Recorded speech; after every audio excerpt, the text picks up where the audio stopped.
Prisistatyti. Aš esu Antanina. Gydžiausi pas Aleksą 2002 metais. Man labai skaudėjo pečius. Gydytojai man tuo metu nieko negalėjo padėti. 10 metų buvau sveika, neskaudėjo pečių. Pernai aš lauke rinkau akmenis. Ir labai didelį akmenį nešiau vežime. Kol įdėjau, man pasidarė bloga. Pasirodo, man buvo infarktas nuo to nešiojimo. Ir aš nuo 5 valandų ryto kapliavau lauką ir ravėjau, kad man parinėtų bulves lauke. Viską pasidariau, nudirbau, o pasidarė bloga ir išvežė greitoji. Metus laiko gydžiausi pas medikus. Dešinės rankos peties sausgyslių plyšimai, suplyšę sausgyslės. Gydytojai rekomendavo daryti operaciją. Nesupratau dėl ko, bet operaciją daryti petyje, kad suplyšęs sausgyslės. Varėnos chirurgas siuntė į Vilnių, į Lazdynų polikliniką.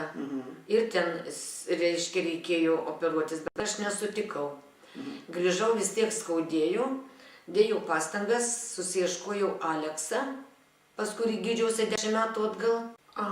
Aš susirgau, reiškia, pernai balandžio pabaigoj aš akmenis nešiojau ir iki šįmet, tai metai laiko, 1,5 aš sirgau.